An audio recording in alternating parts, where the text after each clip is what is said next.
Hi everybody, final thoughts time for Time Stories Lumen Fidei, which I'm just going to say something just crazy right off the bat.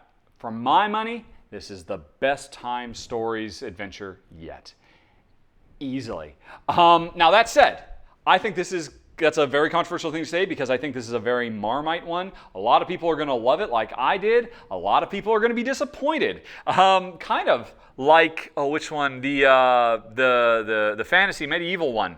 Prophecy of Dragons. I think it was real love it or hate it. I think this one might be the same, which is a shame because to me, this is almost a Time Story's greatest hits, taking a lot of elements from a lot of the stuff that has come before. I mean, you've got the really puzzly meta puzzle of the first one, the Asylum. You've got tons of combat. I mean, more so, probably more combat in this one than any other. I mean, probably more combat than any other 3 Time Stories adventures combined. This one has a lot of combat, so if you enjoy that, there's something. I'll be honest, that's probably Jen's and my absolute least favorite thing about Time Stories is all the dice rolling in combat. So while I wasn't keen on that here, the game does give you some options. If you play smartly, and make some interesting moral decisions throughout the course of the game, you can take shortcuts to get through a lot of that combat really quickly.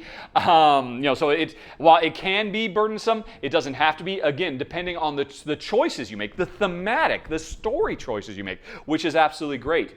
It's got a fundamental game changer in terms of overall structure, like another one of the adventures, which I will not mention because I don't want to spoil what that game changer was. And yeah. Oh, it's also got rich, deep backstory that makes this world come to life in the same way it was. Oh, the Egypt one did a lot of that. A lot of, hey, let's just give you, let's really take you on a historical journey here.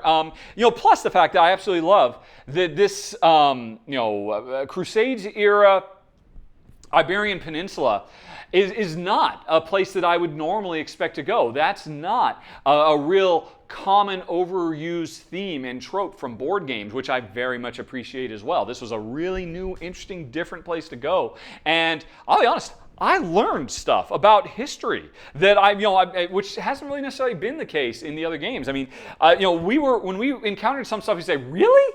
And we would actually pause for a bit. Let's go check Wikipedia. Oh my God, this is true. I had no idea that, so there's really cool stuff like that.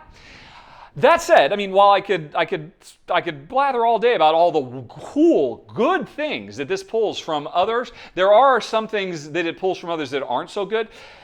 And I think probably the biggest issue with Lumen Fidei, more than anything else, and so it's what bugged Jen the most. Because I'll be honest, Jen and I, we're on that Marmite scale. I love it. I think it's the best. Jen liked it, but it was definitely not her favorite, anywhere near close. She was like, yeah, it was okay. Whereas I was like, oh my God, I'm bouncing off the wall. There's so much cool stuff in this box.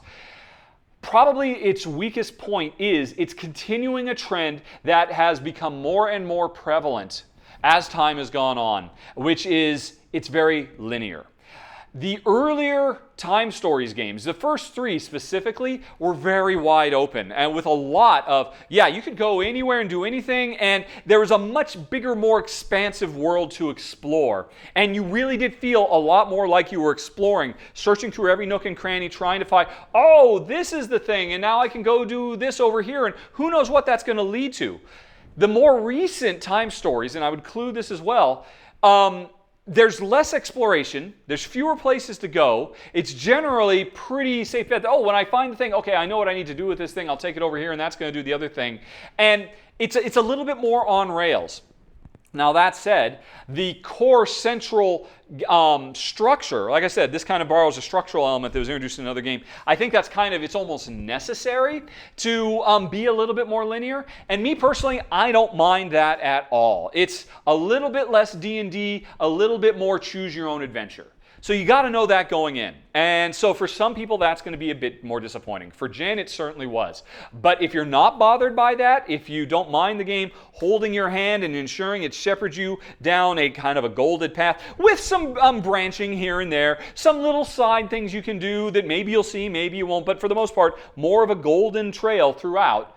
If you're not bothered by that, man, this game has some absolutely phenomenal content. Another thing that I should say, probably what I love more than anything else about this particular chapter is, again, I don't want to spoil too much about previous ones. I don't want to spoil anything about any of this, of course, so I'm talking vaguely. But this game really hits home. It does a lot of interesting stuff with the meta-narrative. If you've played any time stories at all, you know that in every chapter, they're dropping little hints, little Easter eggs, little references to what has come before, in some cases, little references to what will come in the future. And this one, more than any other, really blows the lid off that and does some very cool high-level storytelling. I mean, don't get me wrong. The storytelling in this, within the self-contained adventure, again, in the Crusades era Iberian Peninsula, is sharp, is interesting.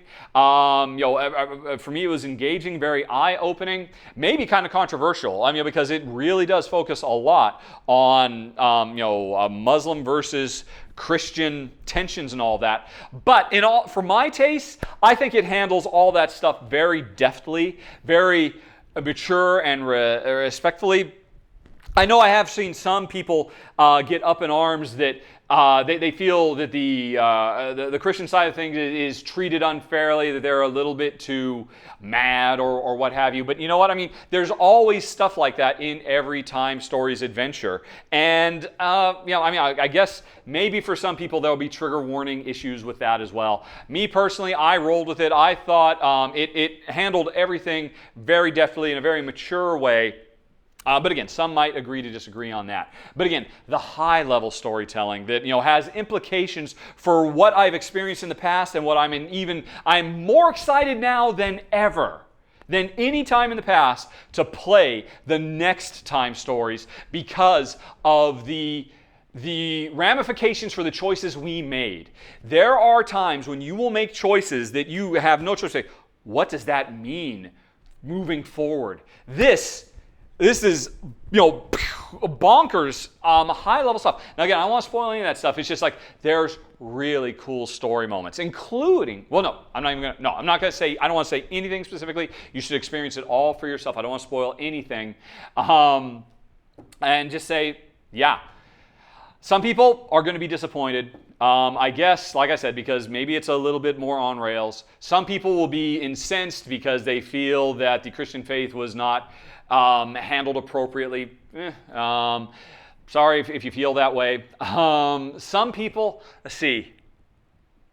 Oh, one thing. Some people will get very rightfully annoyed and disappointed because there is probably the single biggest, most glaring typo error that has ever appeared in any time stories adventure to date. Now, I already talked about it in the main run-through. I mentioned it right up front. And by the way, I should have said this right up front.